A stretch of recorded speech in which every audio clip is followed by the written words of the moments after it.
بسم اللہ الرحمن الرحیم۔ السلام علیکم ویورز، کیسے ہیں آپ سب؟ امید کرتا ہوں کہ آپ سب ٹھیک ہوں گے۔ آج کا جو ہمارا اردو ایسے ہے وہ ہے سماجی برائیاں اور ان کا سدباب، یعنی سماجی برائیاں اور ان کے جو ہے نا کیسے حل کیا جا سکتا ہے۔ سب سے پہلے جو ہے نا اپنا ایک انٹروگرافی پیراگراف لکھیں گے، تو تعارف میں لکھیں گے، اس میں کوئی شک نہیں کہ معاشرے میں پھیلی ہوئی سماجی برائیاں ملک و قوم کو معاشی اور مذہبی لحاظ سے مکمل طور پر اندر سے کھوکھلا کر دیتے ہیں۔ جوں اسلامی تعلیمات کو نظر انداز کیا گیا اور بڑھتی ہوئی آبادی کے ساتھ لوگ اسلامی تعلیمات سے دور ہوتے چلے گئے، آج نوبت یہاں تک آ پہنچی ہے کہ لوگ جاننے کے باوجود بھی سماجی برائیوں کو ترک نہیں کرتے، اور ان برائیوں میں مختلف برائیاں جن میں رشوت، سفارش، اقربا پروری، ناجائز منافع خوری، سمگلنگ اور غیر اسلامی رسومات شامل ہیں۔ ان سماجی برائیوں کی سب سے بڑی وجہ ناجائز منافع ہے، کیونکہ ہر کوئی امیر بننا چاہتا ہے، جو کہ اخلاقی اور اسلامی لحاظ سے درست نہیں۔ سماجی برائیاں غلط اور صحیح کا تمیز ختم کر دیتے ہیں، اور لوگ سماجی برائیوں کے نتائج سے بھی مکمل طور پر آگاہ ہوتے ہیں، لیکن لالچ کی وجہ سے ان پر توجہ نہیں دیتے، اور اس سے ملک اور قوم میں بدنظمی، دہشت گردی، غداگری جیسے واقعات وقوع پذیر ہوتے ہیں۔ تو یہ ہمارا ہوا انٹروڈکشن۔ اس کے بعد جو ہے نا ہم اس کے کازز لکھیں گے، آؤٹ لائنز کی کیا وجوہات ہیں سماجی برائیوں کے۔ تو سب سے پہلے جو ہے نا ہم نے جیسے کہ بتایا اپنے آؤٹ لائن میں، رشوت ایک بہت بڑا گناہ ہے۔ اسلام میں رشوت لینے اور دینے والے دونوں کو جہنمی کہا گیا ہے۔ رشوت لینے والا ملعون کہلاتا ہے۔ ملک میں اعلیٰ عہدیداروں سے لے کر ادنا عہدیداروں تک سب اس سماجی برائیوں کا حصہ ہیں۔ کسی بھی ملک، خواہ وہ گاؤں ہو یا شہر، رشوت کے بغیر کوئی کام نہیں ہے۔ رشوت سے ملک اور قوم میں بے اعتمادی پیدا ہوتی ہے۔ اس کے بعد ہے سفارش بھی رشوت کے مترادف ہے، جس کے برعکس نااہل اور کم تعلیم یافتہ لوگوں کو تعلیم یافتہ اور تجربہ کار لوگوں پر فوقیت دی جاتی ہے۔ مستحق اور ضرورت مند لوگوں کے ساتھ ناانصافی ہوتی ہے، اور اس سے ان مشکلات میں روز بروز اضافہ ہوتا چلا جاتا ہے، اور سفارش کی بدولت لوگ دوسروں کی حق تلافی کرتے ہیں۔ اس کے بعد اقربا پروری، جیسے کہ ہم نے بتایا ہے، تیسرا آؤٹ لائن ہے۔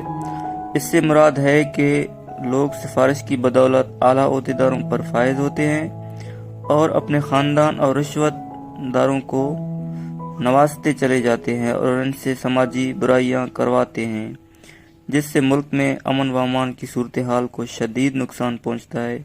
اقربا پروری سماجی برائیوں کا ایک اہم جڑ ہے۔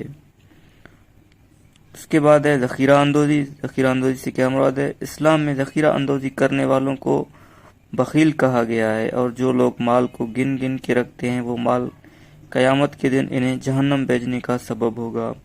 ذخیرہ اندوزی کر کے اور ضرورت کے وقت ان مال کو مہنگے داموں بیچتے ہیں، جس سے غریب لوگوں میں خوراک کی قلت پیدا ہو جاتی ہے، اور مہنگائی کے سبب وہ اپنے اور اپنے خاندان کی ضروریات کو پورا نہیں کر پاتے۔ چنانچہ ذخیرہ اندوزی سے لوگوں میں احساس کمتری پیدا ہوتی ہے۔ اس کے بعد ہے ناجائز منافع خوری۔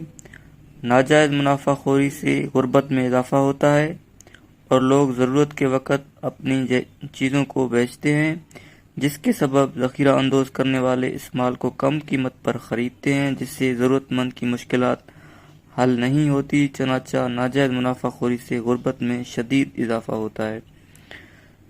اس کے بعد ہے منشیات فروشی۔ بہت بڑے سرمایہ کار اور اعلیٰ عہدیدار منشیات کو کاروبار کے طور پر استعمال کرتے ہیں، جس کے سبب نوجوان نسل مختلف نشہ آور اشیاء مثلاً تمباکو نوشی، بھنگ، چرس اور ہیروئن جیسے منشیات میں دھنس جاتے ہیں، اور نشہ کرنا اسلام میں حرام ہے، اور یہ منشیات خاص طور پر ہیروئن موت کا سبب بنتا ہے۔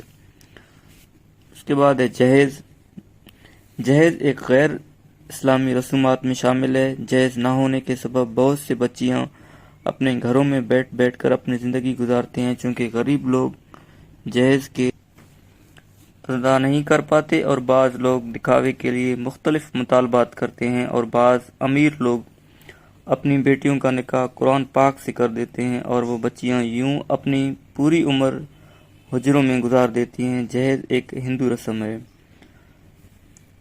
اس کے بعد ہے گداگری۔ گداگری کو آج کے جدید دور میں پیشہ ورانہ کام کے طور پر استعمال کیا جاتا ہے۔ جہاں کہیں بھی جائیں، بازاروں میں، تاریخی مقامات، سڑکوں، اسٹیشن، ہر جگہ گداگر ایک ٹولے کے مانند چاروں طرف موجود ہیں، اور گداگری سے دہشت گردی، چوری اور اسٹریٹ کرائم میں اضافہ ہوتا ہے۔